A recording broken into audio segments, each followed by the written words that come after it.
ಅಷ್ಟೇ. ಸುಮ್ಮನೆ ಎಲ್ಲ ಏನಕ್ಕೆ ಜಗಳ ಎಲ್ಲ ಬೇಕಲ್ಲ. ಸುಮ್ಮನೆ ಯಾಕೆ ಜಗಳ? ಅವ್ರ ಮೇಲೆ ನಾನು ಹೇಳೋದು, ನನ್ನ ಮೇಲೆ ಅವ್ರು ಹೇಳೋದು, ಮತ್ತೆ ಥರ್ಡ್ ಪರ್ಸನ್ಗಳನ್ನ ಮಧ್ಯದಲ್ಲಿ ತಗೊಂಡ್ಬಂದ್ಬಿಟ್ಟು ನಮ್ಮ ಮರ್ಯಾದೆ ನಾವೇ ತಕೊಂಡ್ಬಿಡ್ತೀವಿ. ಯಾಕಂದ್ರೆ ನಮ್ಮ ರಿಲೇಶನ್ಶಿಪ್ನ ಇಲ್ಲೇ ಡ್ರಾಪ್ ಔಟ್ ಮಾಡೋಣ ಅಂತ ನನ್ನ ಮೈಂಡಿಗೆ ಬಂದ್ಬಿಟ್ಟಿತ್ತು. ಆ ಸಚಿನ್ ಅಣ್ಣನ ಇವರು ಬ್ರೇಕಪ್ ಆಗ್ಬಿಟ್ರು. ಇಬ್ರು ಸಾರಿ ಕೇಳ್ಕೊಂಡ್ರು. ಇಬ್ರು ಸಾರಿ ಕೇಳಿದ್ರೆ. ಹಾಯ್ ಫ್ರೆಂಡ್ಸ್, ಎಲ್ರಿಗೂ ನಮಸ್ಕಾರ. ನಮ್ಮ ಯೂಟ್ಯೂಬ್ ಚಾನಲ್ಗೆ ನಿಮ್ಮೆಲ್ರಿಗೂ ಸ್ವಾಗತ. ಹಾಗೆ ನನ್ನ ಸಿಸ್ಟರ್ ಆಗಿರುವಂತ ಕಿಪ್ಪಿ ಕೀರ್ತಿಗೂ ನಮ್ಮ ಯೂಟ್ಯೂಬ್ ಚಾನಲ್ಗೆ ಸ್ವಾಗತ. ಕಿಪ್ಪಿನ ಮಾತಾಡಿಸಿ ಅವಳ ನೋಡಿ ಆಲ್ಮೋಸ್ಟ್ 1 year ಆಗ್ತಾ ಬಂತು. ಮತ್ತೆ ನಾ ಲಾಸ್ಟ್ ಒಂದು ಟೂ ಟೈಮ್ಸ್ ಮೀಟ್ ಮಾಡಿದ್ವಿ, ಬಟ್ ಅವಾಗ ಜಾಸ್ತಿ ಮಾತಾಡೋಕ್ಕಾಗಿರ್ಲಿಲ್ಲ. ಅವಳು ಬ್ಯುಸಿ ಇದ್ಲು, ಬಂದು ಹಾಗೆ ಹೋಗ್ಬಿಟ್ಲು. ಆ್ಯಂಡ್ ಲಾಸ್ಟ್ ಕಿಪ್ಪಿನ ಇಂಟರ್ವ್ಯೂ ಮಾಡಿದ್ದು ಫುಲ್ ವೈರಲ್ ಆಗಿತ್ತು. ಅದ್ರಲ್ಲಿ ತುಂಬ ವಿಷಯಗಳನ್ನ ಅವ್ರದ್ದು ತಿಳ್ಕೊಳ್ಳೋದಿತ್ತು. ಅದಾದಮೇಲೆ ಇವಾಗ ಕಿಪ್ಪಿ ಕೀರ್ತಿನ ಮತ್ತೆ ಇಂಟರ್ವ್ಯೂ ಮಾಡ್ತಿದ್ದೀನಿ. ಆ್ಯಂಡ್ ತುಂಬ ದಿನ ಆದಮೇಲೆ ಇಂಟರ್ವ್ಯೂ ಮಾಡ್ತಿರೋದು. ತುಂಬ ವಿಷಯಗಳಿದೆ ನಮ್ಮ ಕಿಪ್ಪಿ ಜೊತೆಗೆ ಮಾತಾಡೋದು ಅಲ್ಲ. ಸೊ ಕಾಫಿ ಕುಡಿತಾ ಮಾತಾಡ್ತೀವಿ. ಮತ್ತೆ ಹೆಂಗ್ ನಡೀತಿದೆ ಕಿಪ್ಪಿ ಕೆಲಸ ಎಲ್ಲ? ತುಂಬಾ ಚೆನ್ನಾಗಿ ನಡೀತಿದೆ. ಹೆಂಗ್ ಮಾಡಿದ್ರಿ ಕಾಫಿ? ನಿಮ್ಗೋಸ್ಕರ ಕಿಪ್ಪಿ ಏನ್ ಗೊತ್ತಾ, ಬಿಸಿ ಬಿಸಿ ಕಾಫಿ ಕುಡಿಯಲ್ಲ. ಅವಳಿಗೆ ಆರೋಗ್ಯದ ಕಾಫಿ ಕೊಡ್ಬೇಕಂತ ಅಂದ್ಬಿಟ್ಟು ನನ್ನ ಕಾಫಿನೂ ಆರಿಸ್ಕೊಂಡು ತಗೊಂಡ್ಬಂದಿದ್ದೀನಿ. ನಂಗೆ ಬಿಸಿ ಬಿಸಿ ಇರಬೇಕು ಕಾಫಿ. ಬಿಸಿ ಕುಡಿಯಲ್ಲ ಜನರೇ, ಆರ್ಬಿಟ್ಟೆ ಕುಡಿಯಲ್ಲ. ಚಿಕ್ಕ ಮಗು ತರ ನಮ್ಮ ಪುಟಾಣಿ ಮಗು ತರ. ಪುಟಾಣಿ ಮಗುದು ಯೂಟ್ಯೂಬ್ ಚಾನಲ್ ಪ್ರಾಬ್ಲಮ್ ಆಗ್ಬಿಟ್ಟಿದೆ. ಆ ಯೂಟ್ಯೂಬ್ ಚಾನಲ್ ಪ್ರಾಬ್ಲಮ್ಗೆ ನಮ್ಮ ಮನೆಗೆ ಬಂದಿರೋದು ಪುಟಾಣಿ ಮಗು. ಬಂದಿದ್ದಾಳಲ್ಲ ಅಂತ ಅಂದ್ಬಿಟ್ಟು ಇವತ್ತು ನನ್ನ ಫಿಯಾನ್ಸಿ ಮನೆಯಲ್ಲಿ, ನಮ್ಮ ಸಚಿನ್ ಸಿನಿಮಾ ಮನೆಯಲ್ಲಿ ಸ್ಟುಡಿಯೋ ಸೆಟಪ್ ಮಾಡಿದ್ದೀವಿ. ಇಲ್ಲೇ ಇಂಟರ್ವ್ಯೂ ಅನ್ನ ಮಾಡೋದಕ್ಕೆ. ಅವ್ನು ಇನ್ನೂ ಮನೆಗೆ ಬಂದಿಲ್ಲ. ಆಯ್ತಾ, ಅವ್ನು ಇಲ್ಲದೇ ಟೈಮ್ ನೋಡ್ಕೊಂಡು ಎಲ್ಲ ಫುಲ್ ಬಂದು ಎಲ್ಲ ಚಿನ್ನಪಿಲಿ ಮಾಡ್ಬಿಟ್ಟಿದ್ದೀವಿ. ನಾನು ಸಣ್ಣ ಆಗಬೇಕು, ನೀವೆಲ್ಲರೂ ಹೇಳ್ತಿದ್ದೀರಾ ಸಣ್ಣಾಗಿ ಅಂತ ಅಂದ್ಬಿಟ್ಟು ಆಗಕ್ಕಾಗ್ತಿಲ್ಲ. ಮತ್ತೆ ಏನ್ ಕಿಪ್ಪಿ ಸಮಾಚಾರ? ನಾನ್ ದಪ್ಪ ಆಗ್ಬೇಕು ಅಂದ್ರೆ ಜನರೇ ನಂಗೆ ದಪ್ಪಗಕ್ಕೆ ಆಗ್ತಾ ಬಾ, ಈ ಕಡೆ ಇನ್ನೊಂಚೂರು ಬಾ, ಹತ್ರಕ್ಕೆ ಬಾ. ನಾನ್ ದಪ್ಪ ಆಗ್ಬೇಕು ಅಂತ ಇದ್ರೆ ದಪ್ಪನೇ ಆಗ್ತಿಲ್ಲ ಜನರೇ. ಏನ್ ಮಾಡೋಣ ಜನರೇ? ಕಿಪ್ಪಿಗೆ ಏನಾದರೂ ಹೆಲ್ತ್ ಟಿಪ್ಸ್ ಕೊಡಿ ದಪ್ಪ ಆಗೋದಕ್ಕೆ ಏನು ಮಾಡಬೇಕು ಅಂತ. ನನಗೇನು ಟಿಪ್ಸೇ ಬೇಡ, ನಾನು ಏನು ತಿಂದಿಲ್ಲ ಅಂದರೂ ದಪ್ಪ ಆಗ್ತಿದ್ದೀನಿ ಫ್ರೆಂಡ್ಸ್. ನನಗೆ ಏನು ಗೊತ್ತಾ, ಲೋ ಬಿ ಪಿ ಅಂತ ಹೇಳಿದ್ದಾರೆ. ನಂದು ಬಿ ಪಿ 70 ಮೇಲೆ ಹೋಗ್ತಾನೆ ಇಲ್ಲ, 70 ಅಷ್ಟರಲ್ಲೇ ಇದೆ. ಹಾಗಾಗಿ ಟ್ಯಾಬ್ಲೆಟ್ಸು ಮತ್ತು ಚೆಕಪ್ ಎಲ್ಲ ಮಾಡಿಸ್ತಿದ್ದೀನಿ. ಹುಷಾರಿಲ್ದಂಗೆ ಆಗ್ತಿದೆ ನಂಗೆ ಅವಾಗವಾಗ. ಅದಕ್ಕೆ ಚೆಕ್ ಮಾಡಿಸ್ಕೊತಾ ಇದ್ದೀನಿ. ಅದಕ್ಕೆ ಸ್ವಲ್ಪ ದಪ್ಪ ಆಗ್ಬಿಟ್ಟಿದ್ದೀನಿ. ನಾನು ತಿಂತಾನೇ ಇಲ್ಲ, ನಾನು ಜಾಸ್ತಿ ಏನೋ ಕಮ್ಮಿನೇ ತಿಂತಿರೋದು. ಬೇಕ್ರಿ ಐಟಮ್ಸ್ ಅಂತೂ ನಾನು ಮುಟ್ಟೋದೇ ಇಲ್ಲ. ಪಿಜ್ಜಾ, ಬರ್ಗರ್ ಏನೂ ತಿನ್ನಲ್ಲ. ಹಂಗಿದ್ರು ವೆಯ್ಟ್ ಇನ್ಕ್ರೀಸ್ ಆಗ್ತಿದ್ದೀನಿ. ಏನು ಅಂತ ಹೇಳಿ ಚೆಕ್ ಮಾಡಿಸ್ಬೇಕು. ಆಲ್ರೆಡಿ 1 ರೌಂಡ್ ಚೆಕ್ ಮಾಡಿಸಿದ್ದೀನಿ. ಕಿಪ್ಪಿ ಫುಲ್ಲು ವೀಕ್ ಆಗಿಬಿಟ್ಟಿದ್ದೀನಿ. ಬಟ್ ಅವಾಗ ಕಿಪ್ಪಿ ಹತ್ರ ಮಾತಾಡಿದ್ರೆ ಸ್ವಲ್ಪ ರಿಫ್ರೆಶ್ ಆಗುತ್ತೆ ಮೈಂಡು.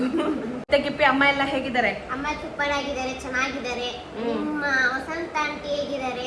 ಅಮ್ಮನೂ ಸೂಪರ್ ಆಗವ್ರೆ, ಅವರು ಚೆನ್ನಾಗಿದ್ದಾರೆ. ಹೋಟ್ಲುದು ಊಟ ಸಖತ್ತಾಗಿ ಮಾಡ್ತಾರೆ. ಹೋಟ್ಲು ತರನೇ ಇರುತ್ತೆ ಮನೆ ಊಟ, ಆದ್ರೆ ಹೋಟ್ಲು ತರ ಮಾಡ್ತಾರೆ. ಅದಕ್ಕೆ ತುಂಬಾ ಇಷ್ಟ. ಅವ್ರ ಕೈ ಲಾಸ್ಟ್ ಇಯರ್ ಅವ್ರ ಮನೆಗೆ ಹೋದಾಗ ನಾನು ಅಮ್ಮಂದು ಊಟ ತಿಂದಿದ್ದೀನಿ. ಸಖತ್ತಾಗಿ ಮಾಡ್ತಾರೆ, ಸೂಪರ್ ಆಗಿ ಮಾಡ್ತಾರೆ. ನಾನು ಅದಕ್ಕೆ ಯಾವಾಗೂ ಬಂದಾಗ ಬರ್ತಾಗ ಅವ್ರಿಗೆ ಚಿರಾಗಿ ಹೇಳ್ತೀನಿ, ಆಂಟಿ ಹೋಟ್ಲ್ ಓಪನ್ ಮಾಡಿ ಆಂಟಿ, ನೀವು ನಾನೇ ಬೇಕಿದ್ರೆ ಫ್ರೀಯಾಗಿ ಬಂದು ಪ್ರಮೋಷನ್ ಮಾಡ್ಕೊಡ್ತೀನಿ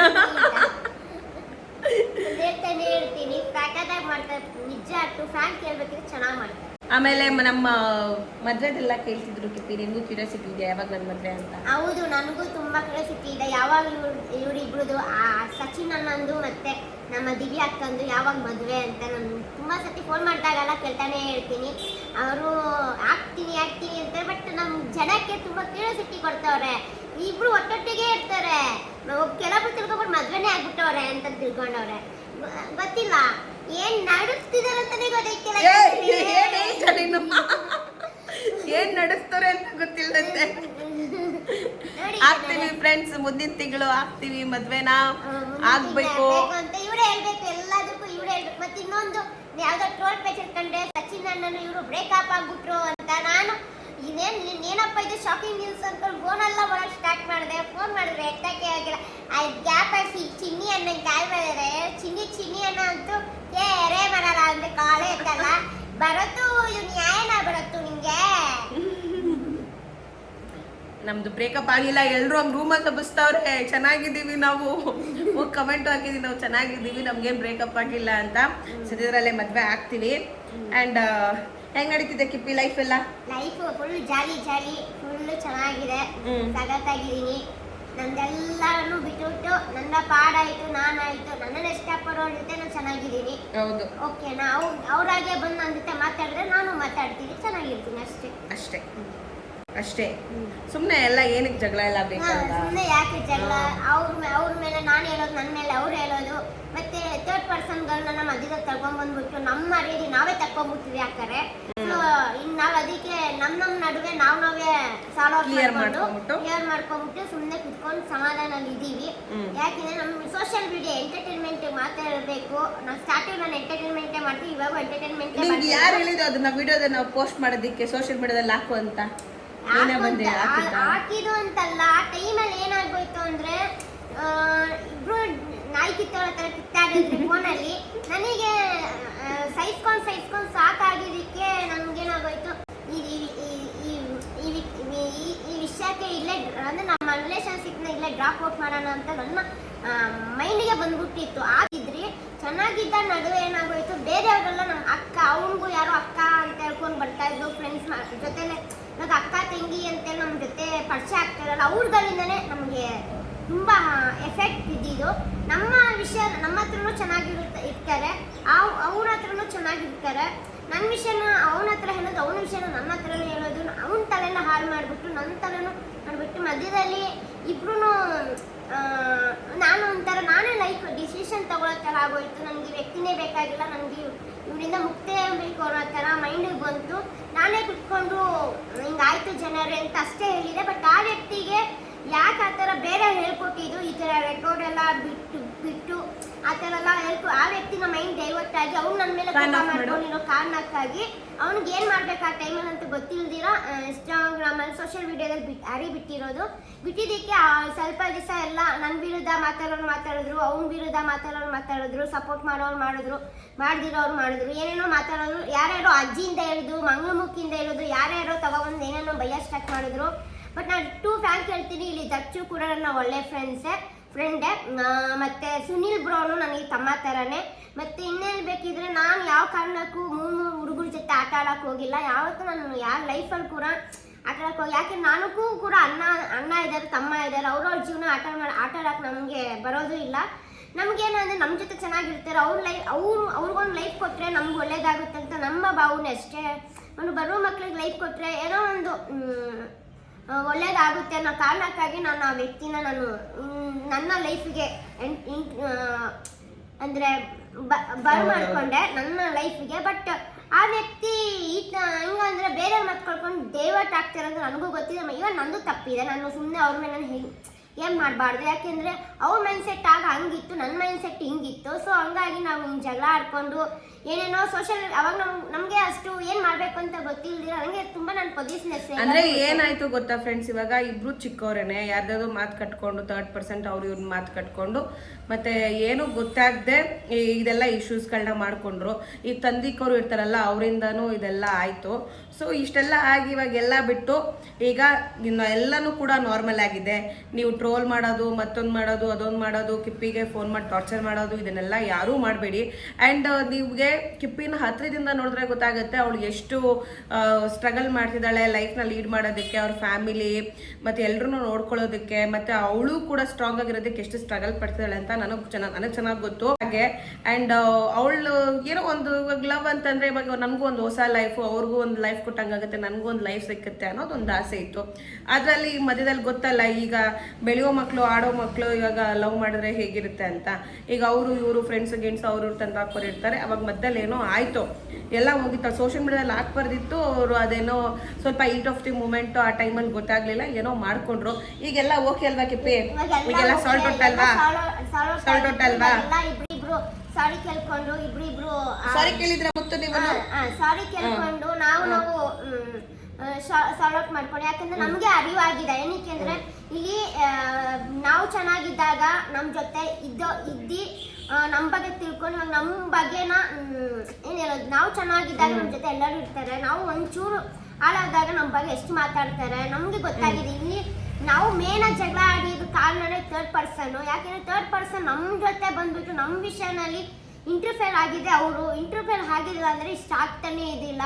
ನಾನು ಈ ಥರ ನನ್ನ ಮೈಂಡ್ ಕೂಡ ಈ ಥರ ಇರ್ತಿದ್ದಿಲ್ಲ, ಅವ್ರ ಮೈಂಡ್ ಕೂಡ ಈ ಥರ ಇರ್ತಿದ್ದಿಲ್ಲ. ಆ ವ್ಯಕ್ತಿಗೂ ನನ್ನ ಲೈಫ್ ಹಾಳು ಮಾಡಬೇಕು ಅಂತ ಇನ್ವಿಟೇಷನು ಇದ್ದಿಲ್ಲ, ನನಗೂ ಆ ವ್ಯಕ್ತಿ ಲೈಫ್ ಹಾಳು ಮಾಡಬೇಕು ಅಂತ ಇನ್ವಿಟೇಷನು ಇದ್ದಿಲ್ಲ. ಯಾಕಂದರೆ ನಾ ಇಬ್ಬರು ಮನ್ಸಾರೆ ಬಾಂಡಿಂಗಲ್ಲಿ ಇದ್ದಿದ್ದು.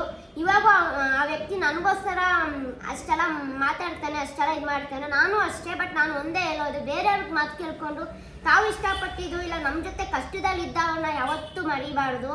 ಇವಾಗ ನಾನು ಏನು ಇಲ್ದಿರುವಾಗ ಆ ವ್ಯಕ್ತಿ ನನ್ನ ಜೊತೆ ಇದೆ, ಸೀರಿಯಸ್ ಆಗಿ ಅವತ್ತು ಅದೇ ಮಾತು ಹೇಳಿದ್ರು, ಇವತ್ತು ಅದೇ ಮಾತು ಹೇಳ್ತಿರೋದು. ನನಗೂ ಅವನಿಗೂ ಏನು ಇಲ್ದಿರೋ ಟೈಮಲ್ಲೇ ನಾನು ಇದ್ದೀವಿ. ಬಟ್ ಅವ್ನು ಸೀಮಂತ ಅಲ್ಲ, ನಾನು ಸೀಮಂತ್ರಿ ಅಲ್ಲ. ಬಟ್ ನಮ್ಮ ನಡುವೆ ಥರ್ಡ್ ಪರ್ಸನ್ಗಳು ಸುಮ್ಮನೆ ಬರ್ತದೆ. ಅದು ಮಂಗಳಮುಖಿ ಆಗಲಿ ಅಥವಾ ಯಾರೇ ಆಗಲಿ, ಕೆಲವೊಂದು ಮಂಗಳಮುಖಿಗೆ ಹೇಳ್ತೀನಿ, ಎಲ್ಲರಿಗೂ ಅಲ್ಲ. ಕೆಲವೊಂದು ನನ್ನ ಮಂಗಳಮುಖಿ ಅವರು ನನಗೆ ವಿರುದ್ಧ ವಿಡಿಯೋ ಮಾಡೋ ಹಾಕಿದ್ರು. ದಚ್ಚುಗೂ ನನಗೂ ಸಂಬಂಧ ಇದೆ, ಅದು ಇದು ಹಾಳು ಮೂಳು ಅನ್ಕೊಂಡು 21 ಏಜು, ನನಗೆ 22, ನಾನು ಬರ್ತಾರೆ ಬಂದರೆ 23. ಅವ್ನು ನನಗಿಂತ ಚಿಕ್ಕ ಹುಡುಗ, ಅದಕ್ಕೆ ನಾನು ಅವನ್ನ ಮಚ್ಚೀಸ್ ಅಂತ ಅಷ್ಟೇ ನೋಡಿ. ತಮ್ಮ ಅಣ್ಣ ಅಂತಲೂ ನನಗೆ ಸಂಬಂಧ ಇದು ಮಾಡಿ ಆ ಥರ ಬಾಂಡಿಂಗು ಇಲ್ಲ. ಜಸ್ಟ್ ಮಚ್ಚೀಸ್ ಥರ ಅವನ್ನ ಎಂಕರೇಜ್ ಮಾಡ್ತಾ ಇದೆ. ಸೊ ಎಲ್ಲ ತಪ್ಪು ತಿಳ್ಕೊಂಬಿಟ್ರು. ಯಾಕೆ ಅವನ್ನ ಕ್ಷಮೆ ಕೊಟ್ಟೆ ಅಂದರೆ, ಅವ್ನು ಸಾರಿ ಕೇಳಿದ. ಅದೇ ಮೂಮೆಂಟಲ್ಲಿ ಸಾರಿ ಕೇಳ್ಬಿಟ್ಟ, ನನಗೆ ಈ ಥರ ನಾನು ಈ ಥರ ಮಾಡಬಾರ್ದಿತ್ತು, ನಾನು ಈ ಥರ ಮಾಡಿ ತಪ್ಪಾಯಿತು ಅಂತ ಸಾರಿ ಕೇಳಿದ್ದ. ದಚ್ಚು ಅದೇ ಮೂಮೆಂಟ್ನಲ್ಲಿ ಸಾರಿ ಕೇಳಿದ್ದಕ್ಕೆ ನಾನು ಅವನ್ನ ಸಮಯ ಕೊಟ್ಬಿಟ್ಟು ಸುಮ್ಮನೆ ಹೋಗ್ಲಿ ಬಿಡಪ್ಪ ಆಯಿತು. ಸಾರಿ ಕೇಳೋದು ದೊಡ್ಡ ಗುಣ ಯಾವುದೂ ಇಲ್ಲ ಜನರು, ಪಶ್ಚಾತ್ತಾಪಗಿಂತ ಬೇರೆ ಶಿಕ್ಷೆ ಇಲ್ಲ. ಸೊ ಇವಾಗ ಇವನು ಕೂಡ ಒಂದು ಸಾರಿ ಕೇಳಿದೆ, ನಾನು ಕೂಡ ಸಾರಿ ಕೇಳಿದೆ. ಇದರಲ್ಲಿ ನಡುವೆ ಏನಂದರೆ ನಮ್ಮ ಜಗಳಕ್ಕೆ ಮೂರನೇ ವ್ಯಕ್ತಿನ ತರಬಾರ್ದು ಅಂತ ನಮ್ಮ ಅನಿಸಿಕೆ. ನಾನು ನಿಜ ಹೇಳ್ತೀನಿ, ನಮ್ಮ ಫ್ರೆಂಡ್ಶಿಪ್ಪೇ ಇರಲಿ, ಅಣ್ಣ ತಂಗಿ ಸಂಬಂಧನೇ ಇರಲಿ, ಏನೇ ಇರಲಿ, ನಮ್ಮ ನಡುವೆ ಥರ್ಡ್ ಪರ್ಸನ್ನ ನಾವು ಮದುವೆ ತರೋದು, ನಾವು ಗೊತ್ತಿಲ್ದಿರೋ ಅವ್ರ ಹತ್ರ ನಮ್ಮ ಪರ್ಸನಲ್ ಎಲ್ಲ ಶೇರ್ ಮಾಡೋದು, ಅದೆಲ್ಲ ಮಾಡಿದ ಮೇನ್ ತಪ್ಪು ನಮ್ದೆ. ಯಾಕೆ ನಾವು ಮಾಡಬಾರ್ದು. ಬ್ರೇಕಪ್ ಆಗೋದಕ್ಕೆ ಮೇನ್ ರೀಸನ್ ಥರ್ಡ್ ಪರ್ಸನ್ಸ್ಗಳು ಲೈಫಲ್ಲಿ ಇದ್ದಿದ್ರಿಂದ. ಆಯ್ತಾ, ಈಗ ಅದೆಲ್ಲ ಕ್ಲಿಯರ್ ಆಗಿದೆ, ಸಾಲ್ಟ್ ಔಟ್ ಆಗಿದೆ. ಮುತ್ತು ಸಾರಿ ಕೇಳಿದೆ, ನೀನು ಸಾರಿ ಕೇಳಿದ್ಯಾ. ಈಗ ಮತ್ತೆ ಅಗೇನ್ ಫಾಲೋ ಮಾಡ್ಕೋತವ್ರೆ. ಓಕೆ, ಸೊ ಇಷ್ಟೇ ಆಯ್ತಾ, ಇದೆಲ್ಲ ಮುಗೀತು. ಈಗ ಎಲ್ಲ ಫುಲ್ ಕ್ಲಿಯರ್ ಅಲ್ವಾ? ಬಿ ಹ್ಯಾಪಿ, ಖುಷಿಯಾಗಿದ್ದೀನಿ. ನನ್ನ ಪಾಡು ನಾನು ದಿನ ರಾತ್ರಿ ಕೊಡುತ್ತಿದ್ದೆ. ನನ್ಗೆ ಯಾವ ಹೇಳಿದಿರೋ ಒಂಟಿ ಆಗ್ಬಿಟ್ನಲ್ಲಪ್ಪ, ನನ್ಗೆ ಈ ತರ ನನ್ನ ಲೈಫಲ್ಲಿ ಈ ತರ ಆಗೋಯ್ತಲ್ಲ ಅಂತ ಕೊಡುತ್ತಿದ್ದೆ. ಸೊ ಒಂಟಿ ಆಗೋ ಕಾರಣನೇ ಥರ್ಡ್ ಪರ್ಸನ್. ಅದು ಒಂದು ಪ್ರೀತಿ ಸಿಕ್ಕ ಮೇಲೆ ನಾವು ಒಂಥರ ಕಾಡುತ್ತಾ ಇರುತ್ತೆ. ಇವಾಗ ಅಪ್ಪ ಅಮ್ಮ ಜೊತೆಲಿದ್ದಾಗ ಅಪ್ಪ ಅಮ್ಮನ ವ್ಯಾಲಿ ಗೊತ್ತಿರಲ್ಲ. ಇವಾಗ ಅಪ್ಪ ಅಮ್ಮಯಿಂದ ದೂರ ಆದಾಗ ಅವ್ರ ಜೊತೆ ಮಾತಾಡಿದ್ದು, ಅವ್ರ ಜೊತೆ ಇದ್ದಿದ್ದು, ಆ ಥರ ಎಲ್ಲ ಕಾಡ್ತಾ ಇರುತ್ತಲ್ಲ, ಹಂಗೆ ನನಗೂ ಕಾಡ್ತಾ ಇತ್ತು. ಸೊ ನಾನು ಕಾಡ್ತಾ ಇರುವಾಗ ನಾನೇ ದಿನ ಕೊಡುತ್ತಿದ್ದೆ. ಯಾವಾಗ ನಮ್ಮಿಬ್ಬರಿಗೆ ಅವನಿಗೂ ಅದೇ ಥರ ಫೀಲ್ ಆಗ್ತಿತ್ತು, ಯಾವಾಗ ನಮ್ಮಿಬ್ಬರಿಗೆ ಅದು ಅರ್ಥ ಆಯಿತು, ಆ ಇಬ್ಬರೇ ಬಂದು ಕುತ್ಕೊಂಡು ಮಾತಾಡಿ ಸಾಲ್ವ್ ಮಾಡ್ಕೊಂಡಿದ್ದೀವಿ. Okay, good.